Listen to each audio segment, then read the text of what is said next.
Welcome to A Healthy Bite. You're one nibble closer to a more satisfying way of life, a healthier you, and bite-sized bits of healthy motivation. Now let's dig in on the dish with Rebecca Huff. Hey, it's Rebecca, and today we are back with Dr. Susana Stoica, and today we're going to be talking about her book, 5 Mirrors, 5 Blessings. And as I was looking over the excerpt from your book, one of the quotes, tilt it down just a little bit. Yeah, there we go. When it opens, it says, those we love most are the ones who can inflict the worst pain on us. But if we took the time to look closer, we would find that they are our best teachers, guiding us on a path of becoming kinder, better, more compassionate individuals. And I noticed in your book, you have an entire chapter on how to gain insight as a parent. So I was like, yes, we need this book. So what made you decide to write this book? As you know, I am a healer. And when I started doing healing in a conscious way, because I was doing since I was a small child, I saw that the emotions have about 5% to play in the reasons why somebody gets sick. Then as I kept doing healing, I found more and more people with really serious emotional problems. And what would happen, I would work with them, they would get better, and then after a while have another illness. And just didn't make sense. And then at one point I had somebody who came to me recommended by another practitioner who couldn't help her at all. And this lady had really overactive thyroid. Her eyes were bulging, hardly had any hair on her head because of the overactive thyroid, and she was on disability. So she was complaining she couldn't pay for the sessions, and I really never saw such a thing, such a bad case. What really shocked me was that her thyroid was so big that you could see the edges of the thyroid from the back. Wow. Huge. She was holding her head up because she couldn't, the thyroid was still here. So after 2 sessions, she comes back, her eyes are back in place, normal. Her thyroid is small enough that she holds her head perfectly.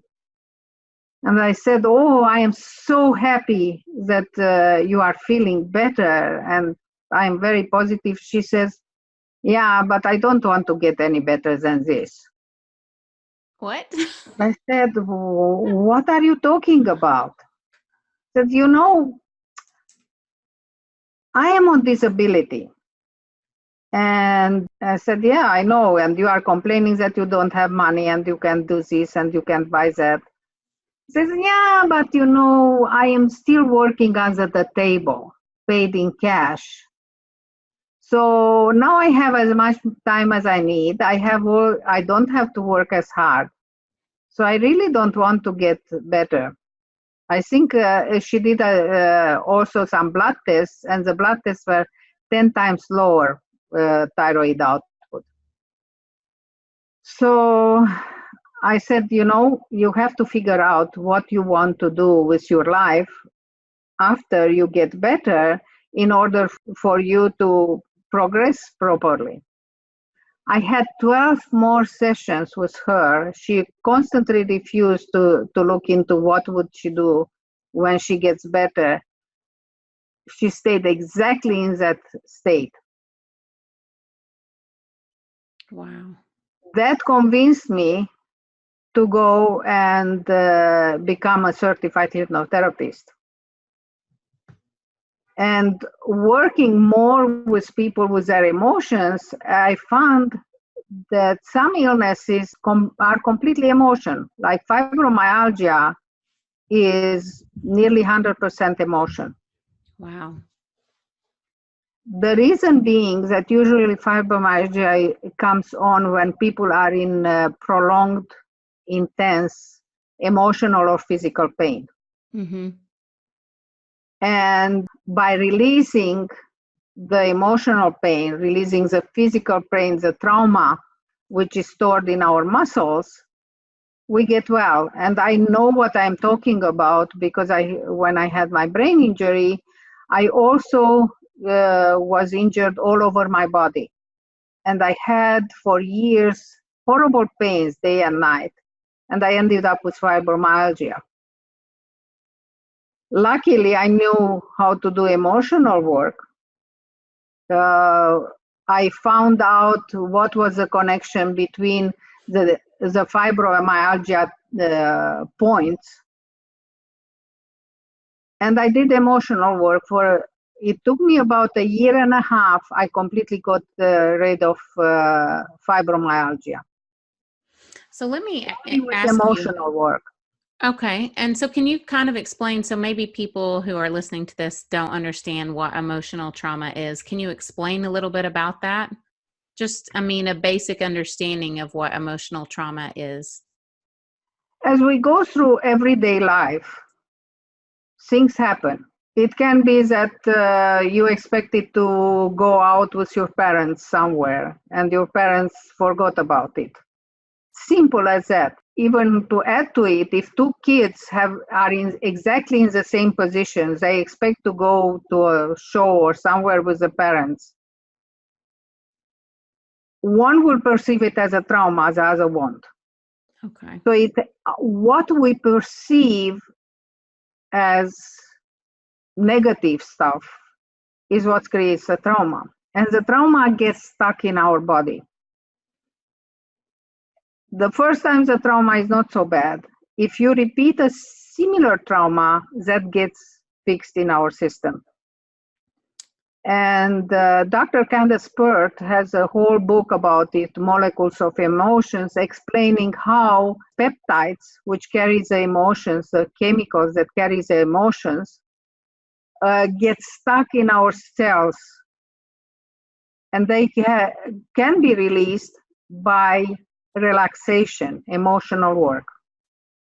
Wow. In other words, you can release them also in time with yoga. Stretching exercises release negative emotions from your system. That's why they reduce blood pressure. If you are regularly doing yoga, your blood pressure goes down. It's very well known. So trauma is what you perceive about life. So something that may be causing one person trauma may not be that for someone else. So it's basically how we perceive the event. Our world around us. An interesting story is of somebody who I worked with many years ago. She and her sister could never see eye to eye. And she was actually the person who was upset with her sister and wouldn't talk to her older sister, a year or two older sister. And when we did a regression, when light hypnosis, we found out a memory from where she was 3-year-old and her sister was 4 or 5. And her sister had a friend over. They were playing on the seashore.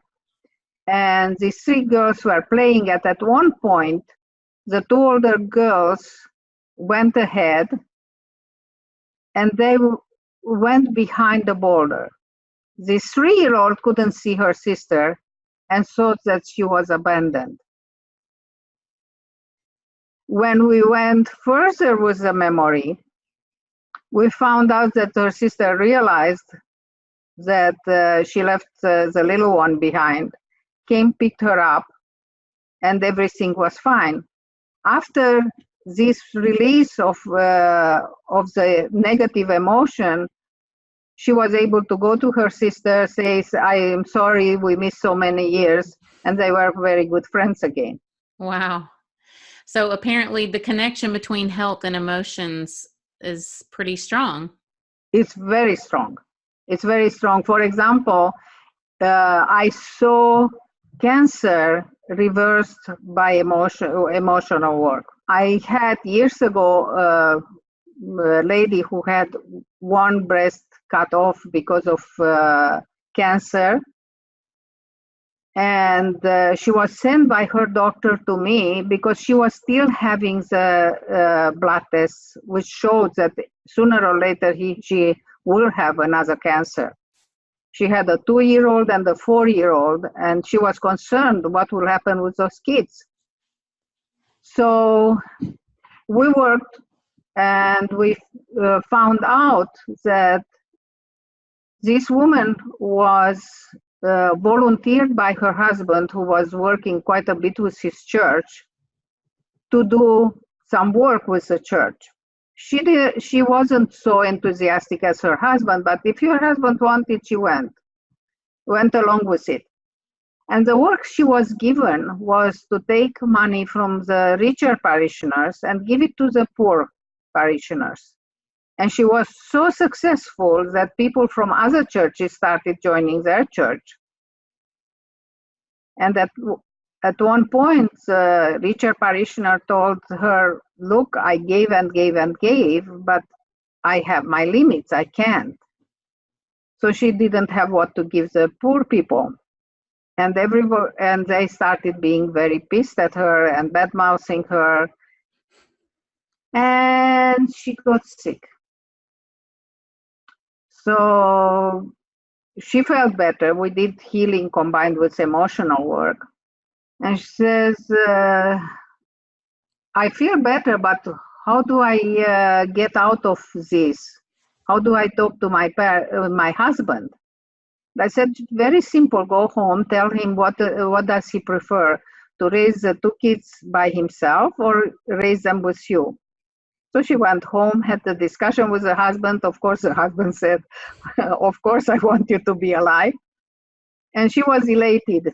And she came back, she said, yeah, but what do I do with the priest?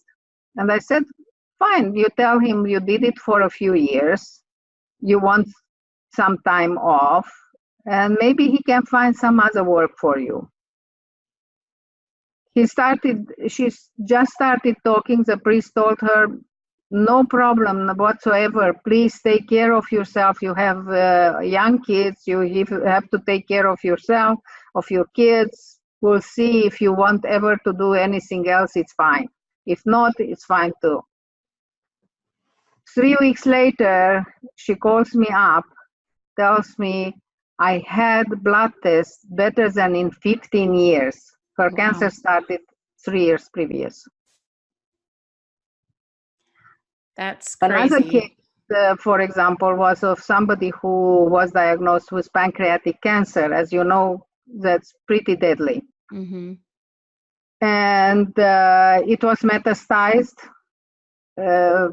And she had an idea that if somebody is able to take out the main cancer from her pancreas, the metastasis would disappear. Every doctor told her that it's not so.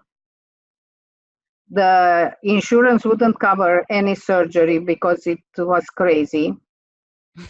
Finally, she found a doctor somewhere. She had enough money, who was willing to do the surgery, but she had to sign a piece of paper saying, I am fully aware that I have only 40% chance of getting out of surgery alive. She came to me 12 days before the surgery because she was postponing doing healing. We did, I think, 3 sessions of healing, or 4, and a few emotional sessions. We found out that her mom never wanted her, that she even tried to have an abortion. I found out that when she had the previous cancer, which was a breast cancer, her mom visited and they got into a unpleasant discussion, and the mom told her, I hope you die of this cancer, and left. During our work, emotional work, she was able to forgive her mom, to understand why her mom behaves the way she behaved. She had an abusive dad, very abusive dad, and was able to write a very kind letter to her mom, to which her mom was living abroad, to which her mom told her, I don't know what you are doing, but it's beautiful. Continue doing it. And she came and took care of her. Oh. Yeah. They went, she had the surgery. The metastasis was gone. The main cancer was small enough they were able to take it all out. And she had a successful surgery. Wow. That's amazing. It's incredible, the connection between, these emotions and how, it manifests in our body. I know personally that there's been times in my life when I've felt a lot of anger and bitterness, and those were probably the least healthy years of my life. And I know it stemmed from these emotions surrounding relationship problems I was having at that time. So I do believe that our emotions have a huge impact on our health. So I know that you put exercises at the end of each chapter in this book. Do the exercises help people to work through these emotions, or what are these exercises about? What I found working with people is that they are very reluctant to do the emotional work. On one side is the fear of touching on past painful events. And the other side of it is a kind of shame, because people think that they are the only ones having such a terrible trauma. So giving an opportunity to people to start working on their emotions on their own in a safe way, because you can't go on your own deeply unless you are properly trained. It will maybe open them up to ask for help to release those emotions. I think if they just do the exercises, they will get insight into their lives and how people who maybe did something wrong taught them to be a different, better person. The most extreme case I ever saw is by a person who wrote the book, A Child Called It. He was horribly abused by his parents, horribly, especially the mother.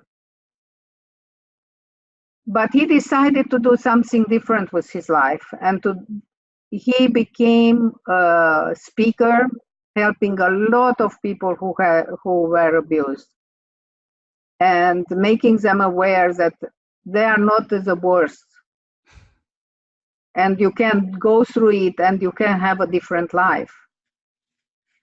So I hope my exercises will help a lot of people. Good. Well, we had discussed this in a previous in a previous episode. You wrote a book and also a series of cookbooks about brain injury. So can you tell us, is there a connection? And if so, what is the connection between the brain injury books and the 5 blessings, the 5 mirrors, 5 blessings? If people who have car accidents, for example, and they look at their lives at the time of the car accident, there is a high probability they will find something in their lives that makes them not being so careful when they were driving. What about, say, someone who's had a sports injury? I know there's a lot of, like, for example, football players who have traumatic brain injuries. What would you say in that instance? For any brain injury, having the emotional work is very, very important. brain injury is very disabling. And the worst part about it is that it's not visible. People around you think that you are perfectly okay, but you can't function. Right. And because of that, they get into a deep, deep depression, and they give up on themselves, and they don't take care of themselves. Which is They common with an invisible illness. Yeah, they think about suicide many times, and some go through with it, as we know. Mm-hmm. So having emotional work is very, very important. Okay.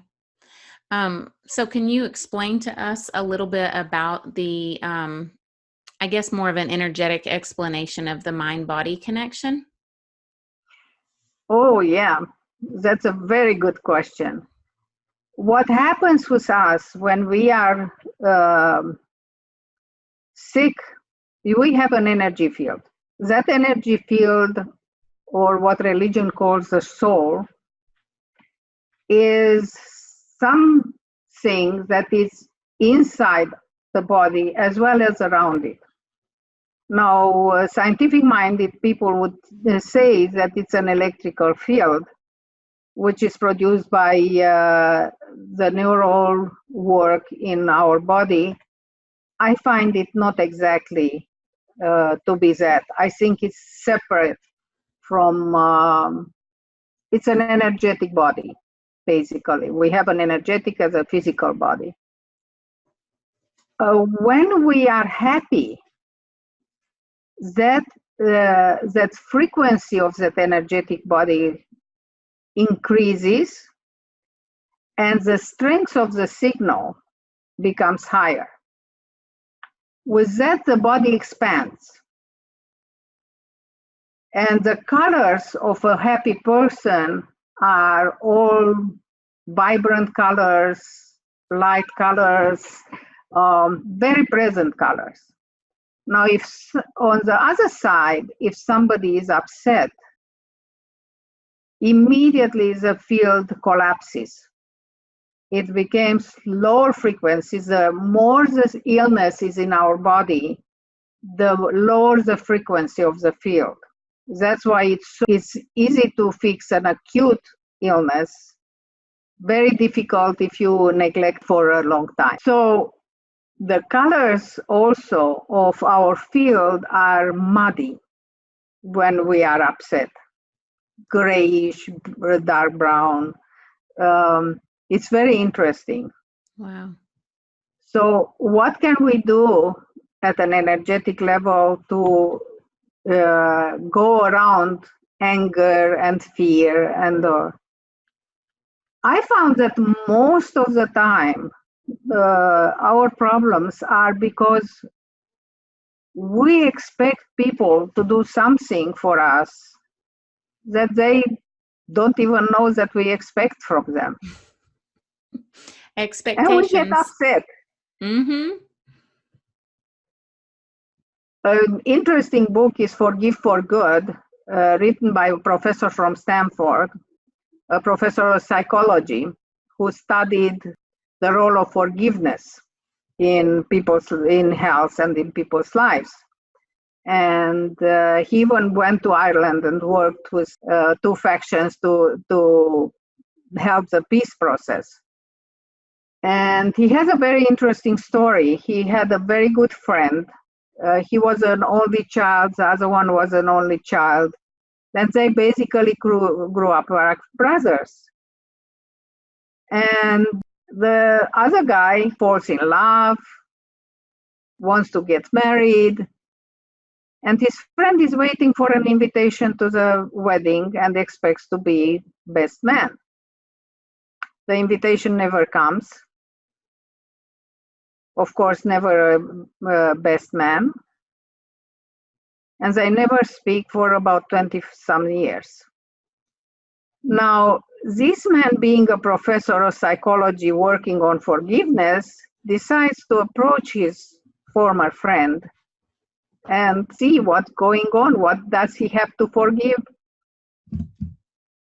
And when he talks to his friend says, oh my God, I thought you didn't show up at my wedding. I was really hurt.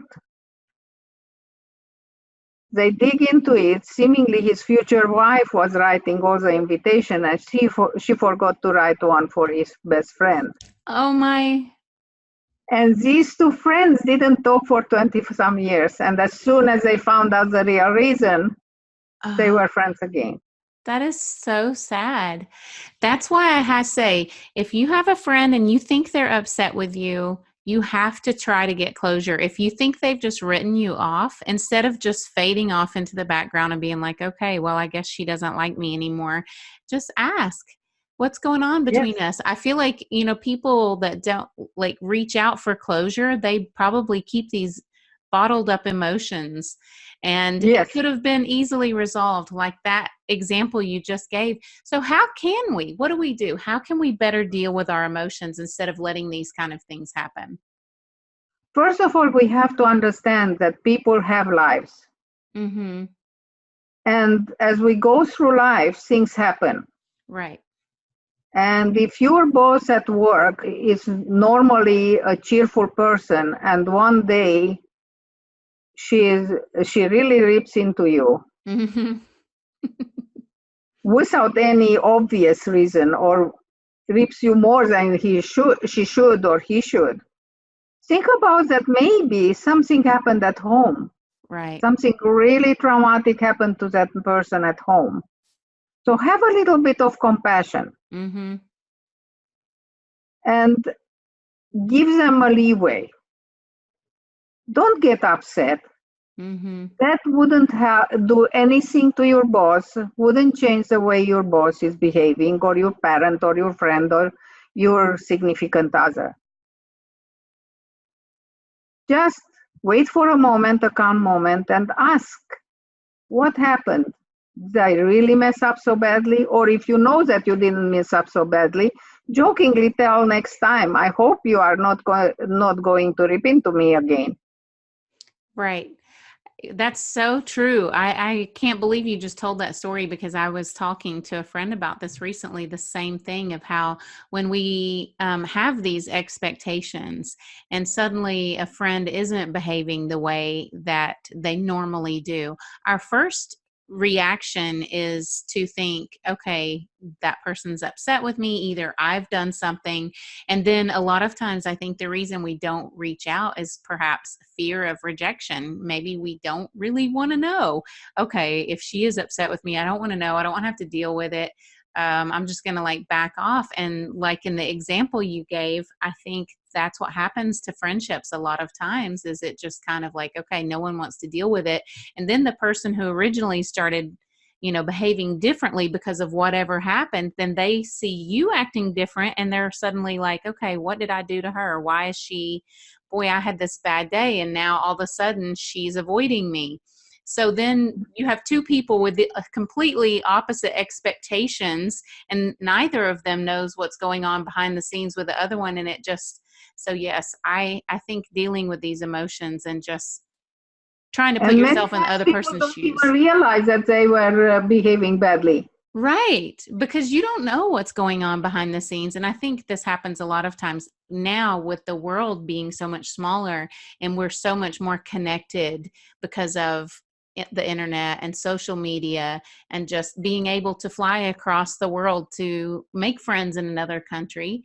But, you maybe don't know what's going on in their life when you're not talking to them on a daily basis. So I think it's easy to misinterpret someone's feelings or what they have going on. So I think that's a very important story that you shared with us.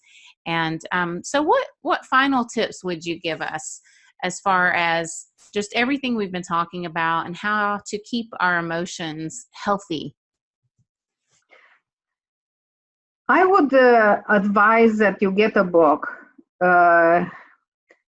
It's Masaru Emoto wrote a beautiful book about water. And he was a scientist and he was working with frozen water. And he realized that when the water would defreeze, there were different crystals in it. And he took water and he did some experiments, and he found out that if you say positive words to the water, or even put labels with positive messages, or he did an experiment that kids would talk to the water in nice way and bad way. When they talked nicely, the water crystals were much nicer. If they put the water crystals next to Baroque music, the crystals were beautiful. If they said thank you, they were beautiful. But if they put rock music, it never formed even crystals. Metallica, forget it. Right. So is this similar to the study they did with plants and music? Yeah, it's but it shows visually. And the best crystal, the most beautiful crystal, which is actually on the cover of the book, it's gratitude. Now, if you think about the fact that we are 70% water, the best advice I can give people is, before going to bed, just write into a book 5 things you are grateful for that day. And it can be that your kids are healthy, that you had a beautiful sunset, that you still have your job, that you have a roof over your head, whatever, you had a good meal, but something of gratitude. And if you continue doing that, your view of the world will change for the better, and you are not going to pick up so easily negative emotions. Perfect. Beautiful, beautiful advice. Thank you, Dr. Stoica, for being here with us today and sharing your beautiful wisdom with us. Thank you so much for having me. It's always fun. If you're listening, make sure you check the show notes. I'll put the links to the books that you've mentioned in this episode, and also to your books, all of the books that you have, your brain injury books, and the book we've been discussing today, 5 Mirrors, 5 Blessings, as well as the links to your website. So make sure if you're listening, you check the show notes or the description box if you're watching the video, so you can go find out more about the work that Dr. Stoica does. Thanks again. Thank you. Thanks for listening. Please rate and review so other people can learn about this podcast. Find out more about sleep, hygiene, eating healthy, tasty recipes, zero waste lifestyle, and lots more on ThatOrganicMom.com. Help us spread the word. Be blessed and stay healthy.